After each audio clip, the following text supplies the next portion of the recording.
Good day, everybody, and welcome to this episode of the Retail Training Podcast. Today, we're going to walk you through the learner's journey and let you know how it informs how we create training for NRM and also go to market. My name is Simon Smith, and with me is Ryan Cole. And we are instructional designers for the Samsung Retail Training Team. I tend to focus more on the NRM items, while Ryan has been focusing on the go-to-market. So we're both going to kind of give you our take on how this learner's journey helps us decide what and how we provide training to all of you. I do have one quick story to set up why we're doing this. When we were developing NRM, that was for the S20. We had a DM come in and give us his input. As you know, we tend to bring in a lot of people to help us get different ideas, get different points of view, different perspectives. And his perspective at the time was he was very frustrated that his FSMs couldn't get the RSAs to the point that they could sell the new device after a sneak peek.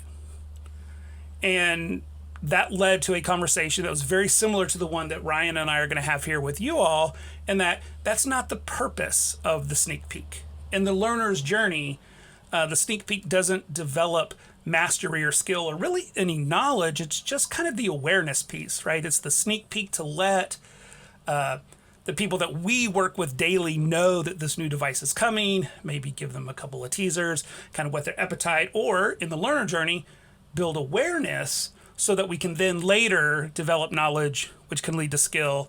And as they practice and have repetition, they can develop mastery. And that's really the learner journey that we're going to talk about. And I'll review it again. I know some of you may be hearing this for the first time. Some of you may not, and that's great.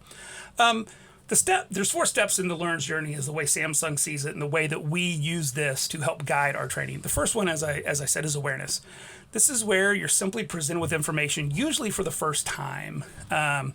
This is when you'll often see it for the first time, hear it for the first time. A lot of times you'll hear people talk about just a data dump. This is in the past, you would just get a flyer or a booklet, and it would just be this dump of data that you're seeing for the first time. And that's good and that's important. We have to be aware of these things that we're going to learn about. But from there, we develop knowledge. And this is where we get a little more hands-on. This is where the learner can start to speak intelligently about the topic. They're not just reciting what they've heard, but they're able to interpret what they've heard and present it to someone else in a way that would allow them to build awareness. And once they kind of know more about it, then we can get into skill. And this is where we really get the hands-on and the practice and the doing. This is the skill part of this is why you'll see a lot of what we do includes, now give me a positioning statement. I know you know about this new device. I know that you know some of the USPs and features of this device. And that's awareness and knowledge. But now the skill is, can you present those in a way that would position this to a possible customer? The last one is mastery. And we're not going to talk much about that today because we don't have any control over mastery, because mastery is where, practice makes perfect. If the learner doesn't practice, I can't force them to practice, right? This is, think the kid taking music lessons when they're little and they're doing the work at the lesson, but it's then on them to go home and practice the piano, guitar, clarinet, whatever their musical instrument is. Those that don't practice don't get better. Those that do practice get better. And we can't really control that, so we're not going to. So that's what we're going to talk about. That's why we're going to talk about it. And I do want to let you know how this informs NRM. Before I do, Ryan, you got anything to add? Anything I left out? No, I think you hit all those points exactly right. And the way I look at it is, they just kind of build upon each other. Awareness is that good foundation that you kind of pour for your structure, your house, and then knowledge is kind of the sticks, and then they kind of build upon each other. And then mastery ultimately is the roof that you kind of put over your house to shield you from any of those outside elements. So if you're a true master, those questions that come out of nowhere or those detractors, you can fend them off pretty easy if you're a master. Yeah, that's a great visual, right? Because you don't get the roof without the rest of that. Yep. Right? You don't get to jump to master. We all kind of want to, right? We all want to be able to play that musical instrument or do that thing that we'd love to do but haven't put in the time. But you don't get the roof of the building. You don't get the mastery without the skill, without the knowledge, and without that foundational awareness. So I do want to kind of go into how we develop NRM. Again, this is kind of built out by having some of the national trainers come in, having some DMs come in, some regional managers come in, FSMs come in, and kind of give us their input and give us their perspective as we talk how to best present training on these new devices. We really do consider awareness, for the most part, what you get on the main stage at NRM. And our team, Ryan and I, we don't really have much to do with that. I'll give a shout out to Ryan. His presentation is so good they're actually going to use it for the main stage. But that's a lot of the information that we get from HQ. That's a lot of information that's given to us. This is where you'll get the name, you're going to get the key USPs and some unique things about those USPs. And I'll give you a little teaser if you hear this before NRM.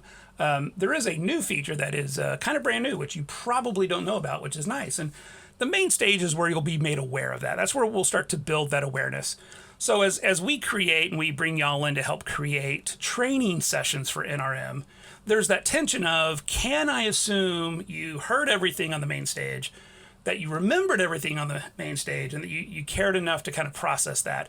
Because we know from an awareness perspective, everyone should come into the very first training session aware of the device, aware of the QSPs, and having started already to kind of internalize those things. But the thing is, we know that not everybody can make every session. Things happen, emergencies happen. So even in NRM, we kind of have to start from a place of awareness. And some of the feedback in the past has been, well, hey, we already know this from the main stage. And that's mostly true.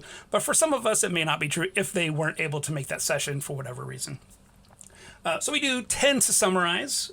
We do tend to recover those items that were addressed on the main stage so that we can kind of guarantee awareness, or at least have a better foundation to know that, all right, everyone in this session should be aware of the device, the new QSPs, and the way that we're going to talk about these things.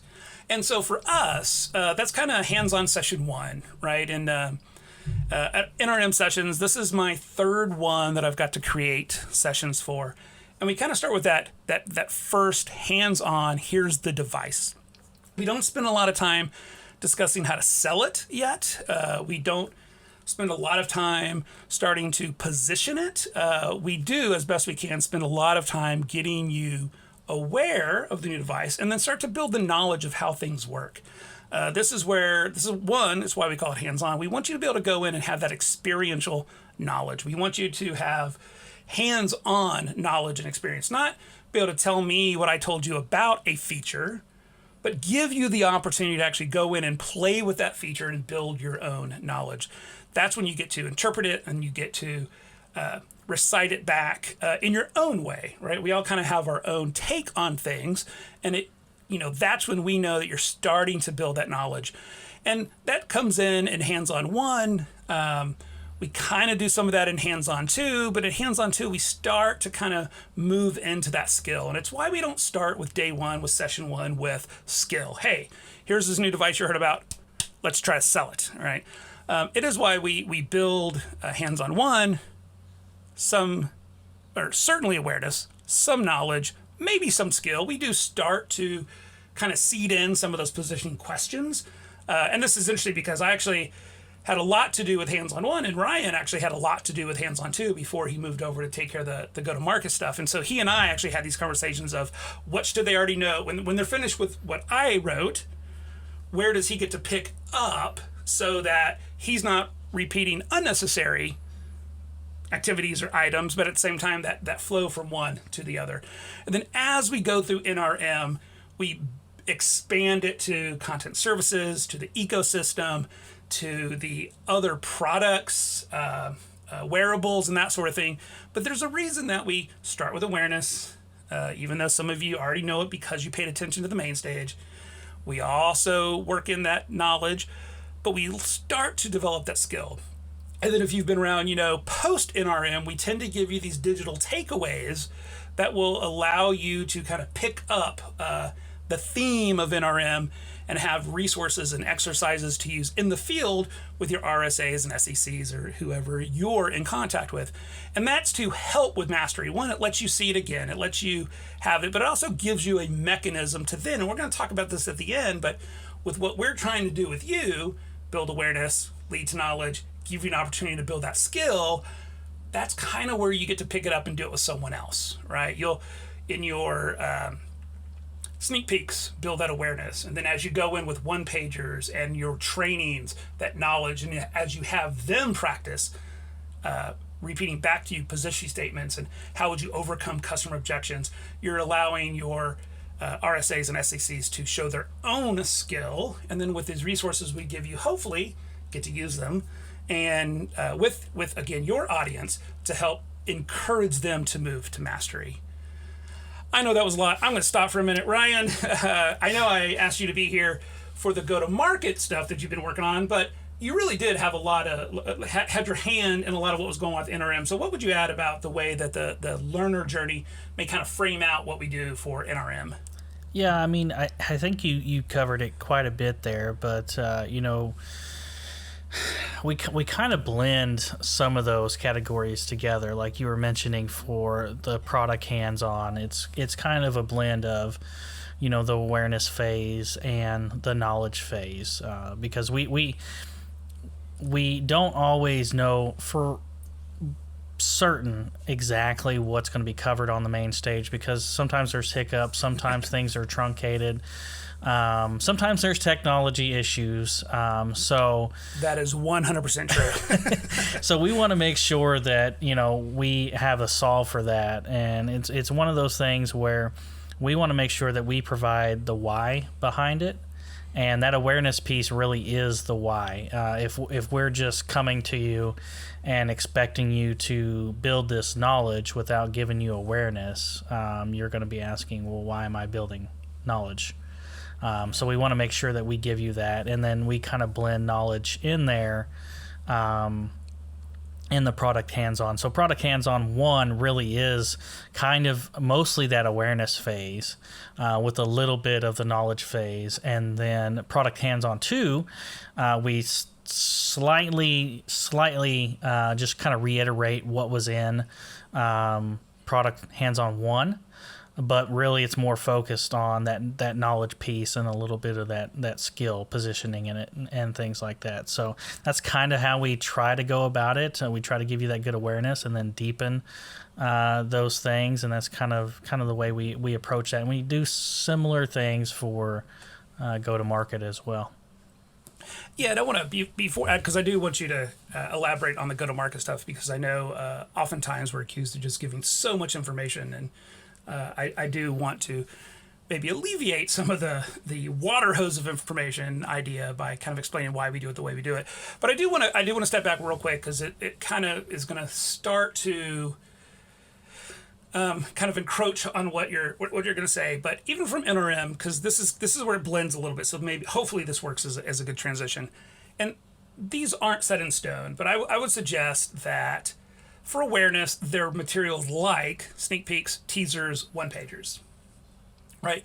One-pagers are important. One, we also know from this last iteration of NRM that most of you really like when the training materials can also be resources you can look back on. So something as insignificant as a one-pager, because a lot of you already know this for whatever reason, but it's a great reference to be able to show someone else. But then I would suggest that for knowledge, it's one-pagers, and you can kind of see this double duty, launch decks, flipbooks, quizzes, those types of things. When you get into skill, though, this is where it's more activity-based. And this, the reason I want to bring it up, this is why we do a lot of activity-based learning. And you'll hear us talk about gamification at NRM. It's not just to make it fun and interesting, but it's to give you and the other learners that opportunity to do something. We don't want death by PowerPoint. The main stage is great for what it is, but you don't develop skill by listening to someone speak on the main stage. You develop skill by having that ability, like Ryan said, to actually do something. So that's where, they start to blend, and these resources play well with each other. But the skill, that's where we get into games or activities. That's why we tend to gamify so much, to actually give you the opportunity to do something. And you'll often hear us talk about teachbacks. It's that opportunity to have an informal and a friendly and sometimes entertaining teach back. My go-to, and this is a shout out to Ryan because he helped develop it. The last time we got to go to Vegas, it was Demo Dojo. It was very successful, and I think part of it was a fun way to show skill, because we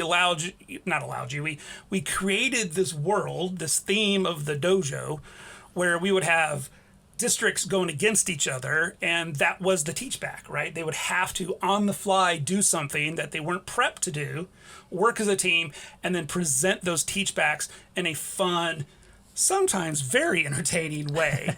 But then by allowing you to have those types of takeaways, you then get to do it, with your audience to help get them to awareness, knowledge, skill, and mastery. Yeah, I think one of the reasons why I really enjoyed Demo Dojo so much was it was kind of a blend of the way that I like to learn, because I like to learn trial by fire a little bit. And with Demo Dojo, you did get product hands-on 1, which was, what was product hands-on 1 for that NRM? I don't remember. What was it? Oh man, I'm not even sure I remember anymore. It seems like it was so long ago. I've slept since then. But yeah, so you got that knowledge in product hands-on 1, and Demo Dojo was really all about the skill. So it was differentiated a little bit from what we're doing this go around in NRM. But it was really fun in the sense that you had to learn on the spot, and sometimes that's kind of scary to be put on the spot. But for me, I always think you learn best by making mistakes. So that's how I prefer to learn. So that's why I thought it was really fun, and it seemed like everyone else had loads of fun, especially when and it's always a fun thing when we flip the script a little bit, and we had in a few of the sessions we had DMs compete against each other, and everybody really loved that. So yeah, and I would add to that kind of idea of learning through failures. It's not failure, it's feedback. And I think sometimes we forget that, because we do want to do our jobs well, and certainly we don't want, these big things to fail. But there is a sense where it's not failure unless you don't learn the lesson for the next time. Yeah. And, NRM, whether it's physically together in Vegas or in an Adobe Connect room, trying to be as connected as possible, it is a safe place to experiment and fail, right? And I would suggest there's a lot of learning in failure. And most of these sessions are built in a way that we may push you. We have definitely tried to elevate training this year. I don't think anyone will fail. I think some people might feel uncomfortable pushing them a little farther than we normally do, asking for more than a simple positioning statement to try to really embrace that skill. But that's you gotta learn. If you don't learn from the feedback, I think that's when it becomes failure. Yeah, I would agree. NRM's a safe place, so have fun. Yep, exactly. Yep, just don't be afraid to put yourself out there for sure, because that will only make you better. So I think that's a pretty good discussion on how this learner's journey, again, awareness, knowledge, skill, and mastery, kind of frames what we do for NRM. Ryan, how would you say the learner's journey informs what you do for go-to-market, and that, those weeks and maybe even months of dripping out content? Yeah, I think, in a lot of ways it works very similar, and you kind of touched on some of those documents that we make for go-to-market. So, we have the various PowerPoints and PDFs and e-learnings and things like that. So really in that awareness phase, there's a lot of blending between the different types of documents that we release. So like launch decks, a lot of people put that in the knowledge phase, but when I think of a device launch deck, that's really your first introduction to the device in a lot of ways, especially at NRM, because there's usually a launch deck on the main stage. So launch deck for me is definitely that awareness piece, but it also kind of goes into the knowledge phase as well, because once you see it at NRM and we have all of our trainings, you're going to get additional trainings from our different account trainers, you know, from Caleb's team and our specific account trainers as well, and they will kind of go over these launch decks with you, and that will be that knowledge piece too, because they're kind of diving deeper into those launch decks. They'll have their talk tracks written out as well. And then you guys will take those launch decks and you will have your trainings with your RSAs, whether that's in person or virtual. And that's how like that one type of document kind of gets stretched out and over time and hits those different phases, because you get it in the awareness piece at NRM, you get it in the knowledge piece, you know, from the trainers, and then you get it in the skill piece when you're delivering that content to your RSAs. So it's really dynamic in how these documents are used. But, you know, just going off of that, you know, for that awareness piece, we also have, you know, our one-pagers, which are usually focused around key features. And you know, before, you know, we had several different kind of key features, but they're kind of all kind of into main pillars now, and you'll see that when this content's released. But those little one pagers are kind of your awareness and introduction piece to those different key features. And then on the knowledge side, I think that's a lot of times where our e-learnings come into place. Our e-learnings give you that interactivity to put your awareness, what you learned in the awareness phase, into the knowledge phase, and test out for knowledge. And then when we get into the skill piece, this is kind of when we move into more of those.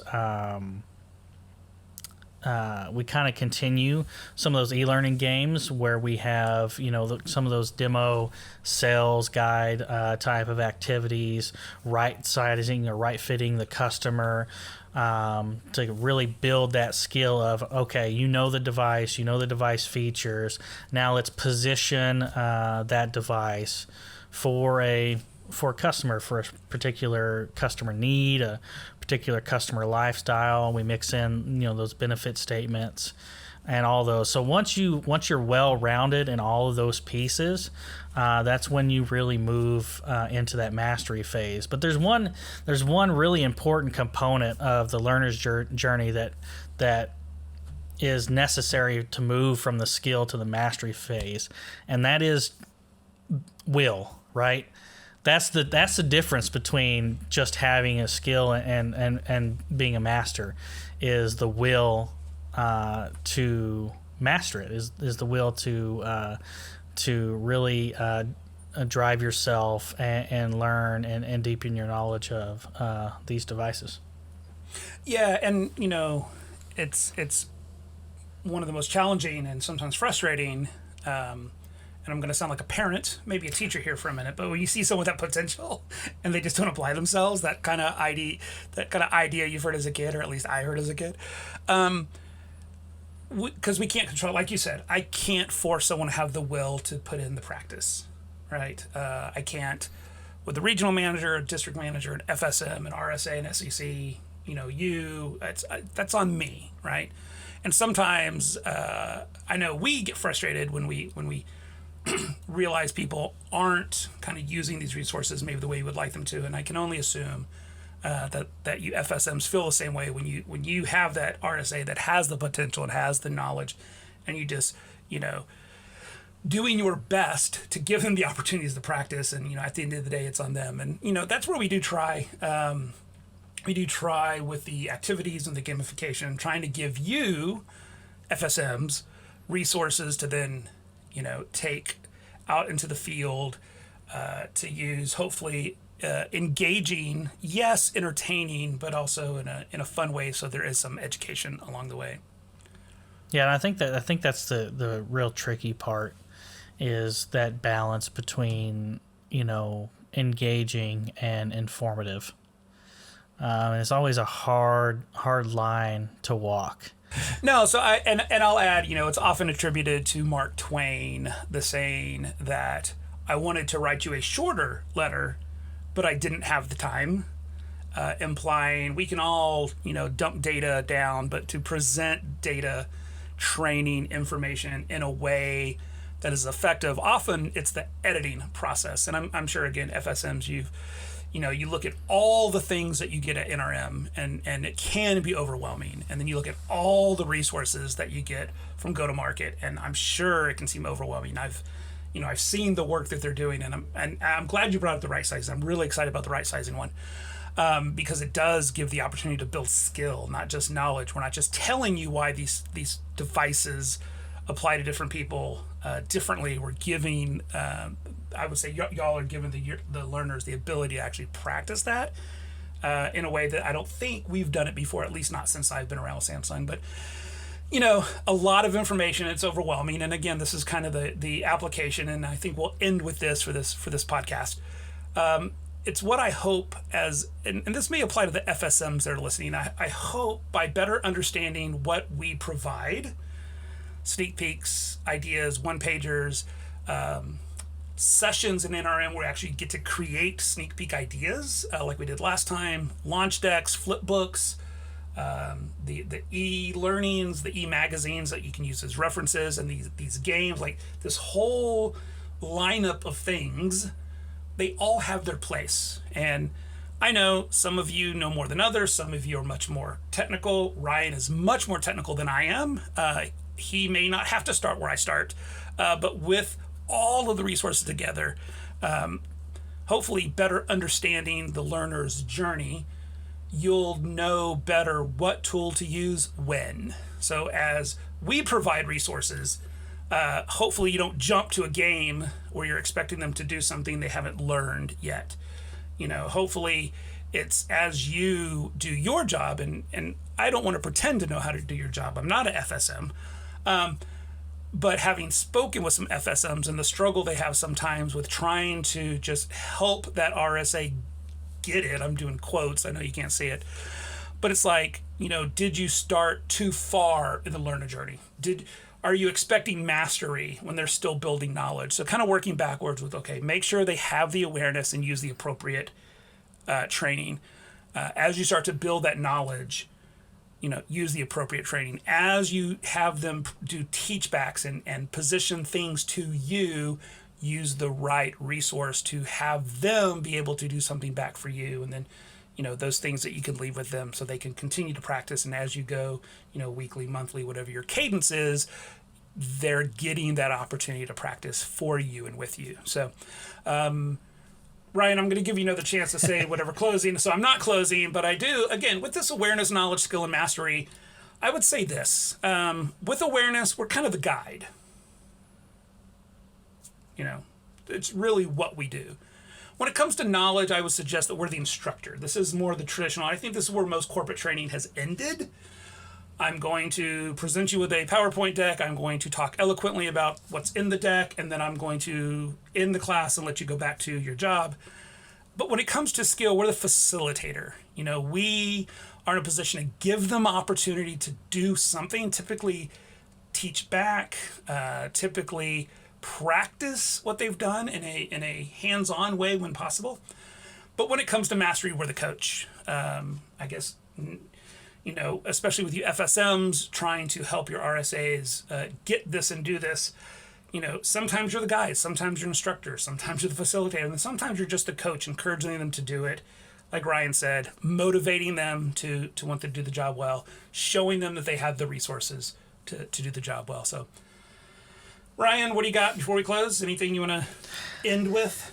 Well, no, I think that was very well put. I think you hit the nail on the head with using the right tool the right training tool, so to say, for the job, because you don't want to go in, like you said, straight into a game with your RSAs. I'd be like, having your friends over for a board game and you just throw it out there. You don't explain the instructions, right? So same kind of thing. I think that's probably one of the biggest takeaways that you guys can get from this is knowing, why we do things the way we do. That way you guys can understand the why behind it, but also position those training tools effectively to your RSAs. Again, use the right tool, the right resource, the right training document, the right training resource at the right time to build that success. And, it's cliche, but there's a reason why people talk about success builds success, right? The more successful we are, the more encouraged we are, the more we think we can, and it just kind of snowballs the snowball of success. Well put. All right, everybody. Again, I'm Simon. This is Ryan. Yep. All right. We are on the retail training team, and if you have any questions about this, please feel to reach out to us. We'd love to kind of pick up this conversation for those of you that are interested. Until next time, have a great rest of your day. Have a good one, guys.